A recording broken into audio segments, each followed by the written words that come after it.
శ్రీమాత్రే నమ. జై గురు దత్తాత్రేయ నమ. ఈ వీడియోలో మనం జూలై 1వ తారీఖు నుంచి డిసెంబర్ 31వ తారీఖు మధ్యలో జరిగే సుమారుగా ఒక అర్ధ సంవత్సర ఫలితాలు 2024లో రెండవ భాగం ఏ విధంగా జాతకుడికి ఉండబోతుంది. అయితే మనం జనవరి నుంచి జూన్ వరకు జరిగిపోయినటువంటి జాతకాన్ని వాటి యొక్క స్థితిగతుల్ని ఇంకొకసారి రివ్యూ చేసుకొని కనీసం జరిగిపోయినటువంటి పొరపాట్లు అవ్వచ్చు, లాభ నష్టాలు అవ్వచ్చు, ఈ రాబోయే అర్ధ సంవత్సరంలో సరిదిద్దుకునే విధంగా గ్రహాలు ఇస్తున్నటువంటి అవకాశాలు ఏ విధంగా ఉపయోగించుకోవాలి అన్నటువంటి ఉద్దేశంతో ఇది కేవలం ఒక రివ్యూ లాగా, ఒక రివిజన్ లాగా చెప్పడం జరుగుతుంది. రాబోయే జూలై నుంచి డిసెంబర్ మధ్యలో జరగబోయే అర్ధ సంవత్సర ఫలితాలు.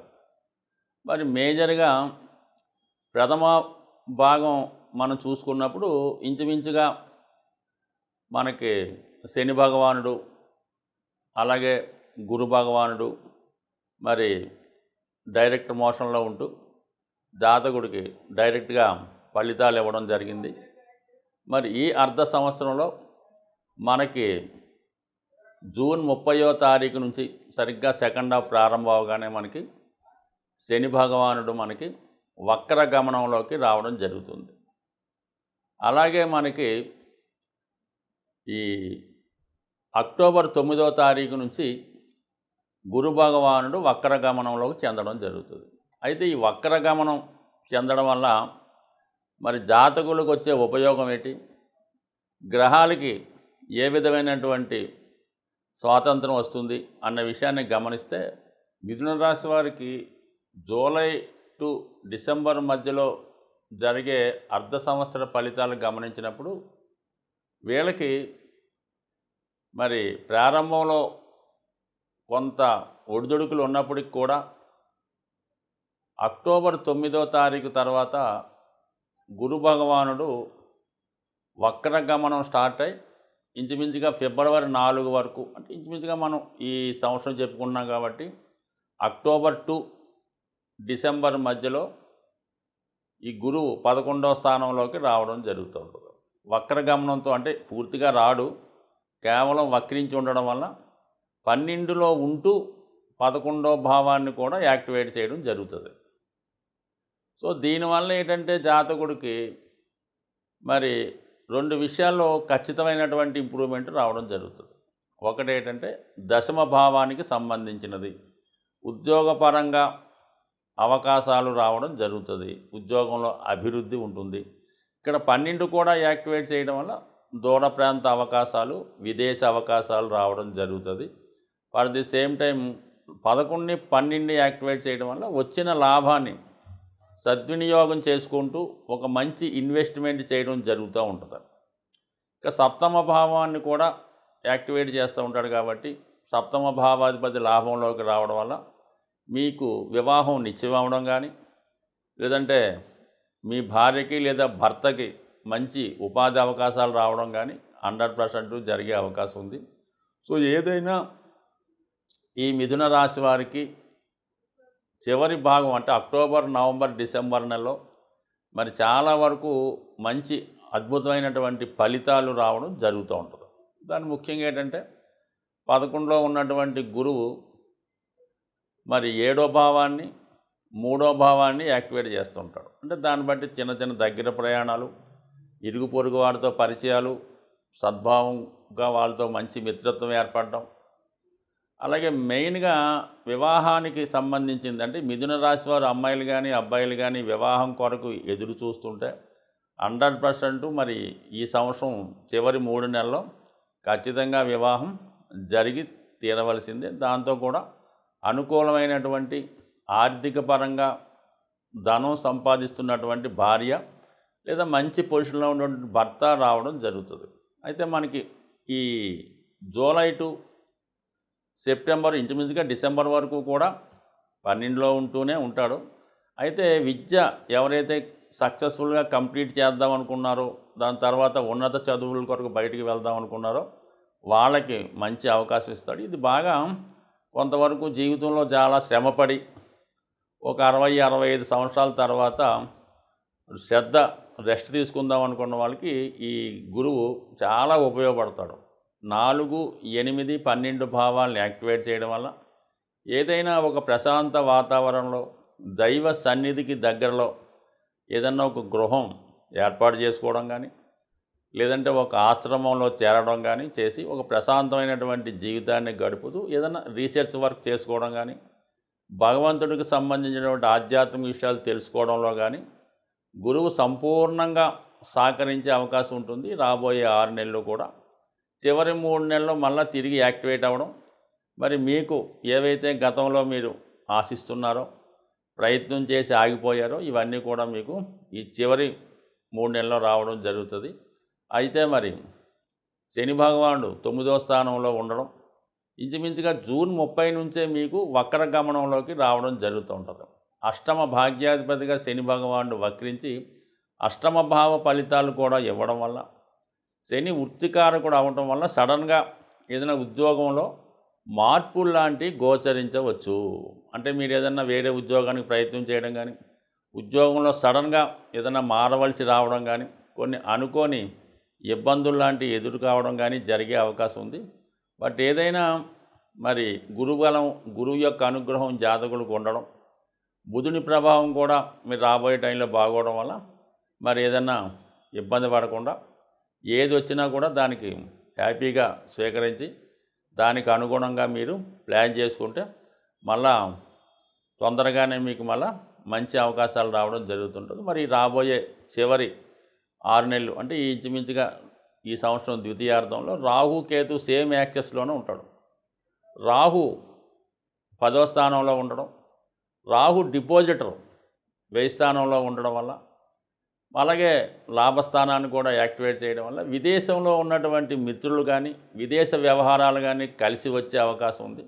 అలాగే కొంతమంది కొత్త వ్యాపారాలు ప్రారంభిద్దాం అనుకున్న వాళ్ళు కూడా కొంతవరకు రాహు మరి పెద్ద పెద్ద సంస్థల ద్వారా కానీ, పెద్ద పెద్ద బిజినెస్లు చేసేవారికి కూడా ఇది కొంత అనుకూలించే అవకాశం ఉంటుంది రాహు ప్రభావంతో. అయితే స్థిరాస్తి అమ్మడం కానీ, కొనడం కానీ ఈ రాబోయే 6 నెలల్లో జరిగే అవకాశం ఉంది. బట్ ఏదైనా మరి గురువు 12లో ఉండడం వల్ల ఎక్కువ స్థానం మీరు ఏదో ఒక స్థిరాస్తి రాబోయే 6 నెలల్లో కొనే అవకాశం ఉంది. జాతకుడు తీసుకోవాల్సినటువంటి జాగ్రత్తలు, పరిహారాలు, మనం ఏదైనా జాతకపరమైన సమస్యలున్నా, గోచారానికి సంబంధించిన సమస్యలున్నా వాటికి సంబంధించినటువంటి పరిహారాలు చేసుకోవడం వల్ల కొంతవరకు వాటి యొక్క తీవ్రత తగ్గడం జరుగుతూ ఉంటుంది. ముఖ్యంగా అన్ని రాశుల వారికి కావలసింది గురుగ్రహ అనుగ్రహం. ఏ భావంలో గురువు ఉన్నా ఖచ్చితంగా ఆ భావాలకు సంబంధించినటువంటి మంచి ఫలితాలు ఇవ్వడం జరుగుతూ ఉంటుంది. గురుగ్రహ అనుగ్రహం కోసం ఎప్పుడన్నా సరే మీరు గోవుల్ని సేవించడం వల్ల, ఎక్కువగా గురువు యొక్క ఆరాధన అంటే మనకి ప్రత్యక్షంగా ఉన్నటువంటి మీకు విద్య నేర్పిన గురువు అవ్వచ్చు, ప్రస్తుతం మరి షిరిడి సాయిబాబా వారు, దత్తాత్రేయుల వారు, అలాగే వెంకయ్య స్వామి గారు, రాఘవేంద్ర స్వామి, ఇటువంటి వారికి దేవాలయాల్లో మరి అక్కడ దేవాలయాన్ని దర్శించి తగు విధంగా గురువుని సేవించడం చేయడం వల్ల జాతకంలో గురువు బలవంతుడై మీకు మిగతా గ్రహాలు కూడా అనుకూలించే ఫలితం ఇవ్వడం జరుగుతుంది.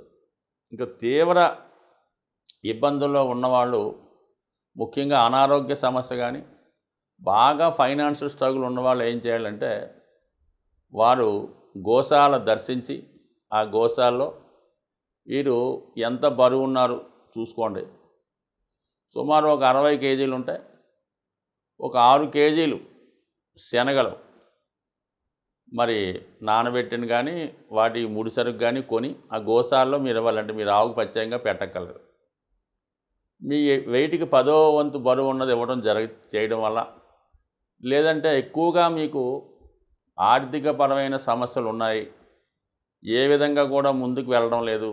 ఈ పెళ్లి సంబంధించిన సమస్యలు, స్థిరాస్తి గొడవలు ఇవన్నీ కూడా కామన్‌గా ఉంటాయి అందరికీ. వాళ్ళు ఏం చేయాలంటే మీరు ఒక అరటిపళ్ళు గెల ఏదైనా కొద్దిగా మనం ప్రయాణం చేస్తే మరి రోడ్డు దాటిన తర్వాత కొద్దిగా రిమోట్ ఏరియాకి వెళ్తే ఎక్కువ కోతులు ఉండే ప్రాంతాలు వస్తుంటాయి. ప్రతి ఒక్క ఊర్లో కూడా చిన్న చిన్న అడవులు అవి ఉండడం వల్ల కోతులు ఉంటుంటాయి.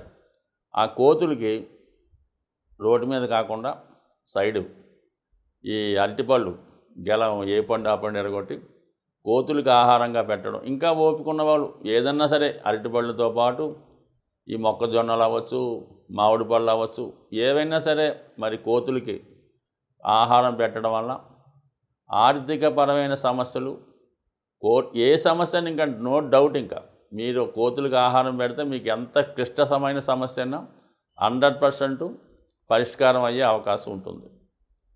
ఇక అలాగే శని భగవానుడి యొక్క అనుగ్రహం కావాలి. ఏలినాడు శని, అష్టమ శని, వక్ర శని అనేక రకాలు జరుగుతుంటాయి. ఎప్పుడన్నా సరే మీరు శని భగవాన్ అనుగ్రహం కావాలంటే కేవలం శనికి తైలాభిషేకం, అలాగే శివుడికి రుద్రాభిషేకం కామన్గా చేసుకోవచ్చు. కానీ ఫిజికల్గా కూడా మీరు కష్టపడవలసి ఉంటుంది.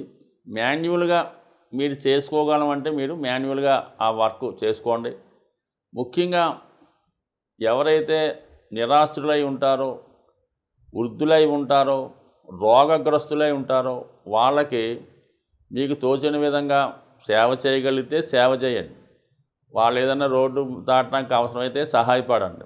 లేదంటే వారికి కప్పుకోనక దుప్పటి కానీ, తినడానికి మంచి ఆహారం కానీ, ముఖ్యంగా మెడిసిన్స్ వాళ్ళకి ఒక నెలకి 2 నెలలకు సరిపోయే మందులు ఇవ్వడం కూడా ఖచ్చితంగా మీకు శని భగవానుడు అనుగ్రహించే అవకాశం ఉంటుంది.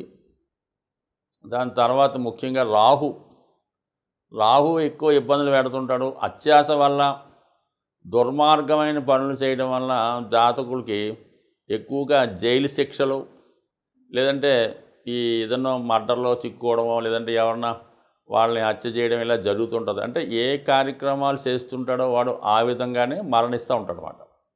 సో అటువంటిది వాటికి రాహు కారణం అవుతుంటాడు. కాబట్టి రాహు యొక్క తీవ్రత తగ్గాలంటే కంపల్సరిగా మరి అమ్మవారి యొక్క ఆరాధన చేసుకోవడం, చండీ హోమం లాంటివి చేసుకోవడం మంచిది. కొద్దిగా ఇబ్బందికరంగా ఉన్న రాహు ఇబ్బందుల నుంచి తప్పుకోవాలనుకుంటే బాగా కార్మికులు లాంటి వాళ్ళకి, కొద్దిగా అలవాటు ఉన్న వాళ్ళకి ఒక క్వార్టర్ మందు బాటిలు, ఒక బిర్యానీ ప్యాకెట్టు ఇవ్వడం వల్ల రాహు ప్రీతి చెందే అవకాశం ఉంది.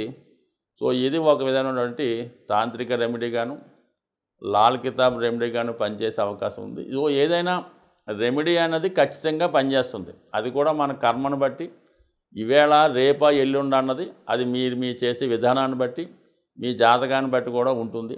బ్యాంకులో దాచిన ధనం ఏ విధంగా సేఫ్గా ఉంటుందో మనం చేసినటువంటి ప్రతి పరిహారం కూడా అలాగే నిక్షిప్తమై ఉంటుంది. అవసరమైనప్పుడు దాని ఫలితం వచ్చి మీకు దాని యొక్క ఫలితం అందడం జరుగుతుంది. ఏదైనా కర్మ అనుభవించిన తర్వాతే మా యొక్క రెమెడీ యొక్క ఫలితం కూడా అందుతుంది. అయితే పెద్ద సమస్య చిన్న సమస్యతో పోయే అవకాశం ఉంటుంది. స్వస్తి.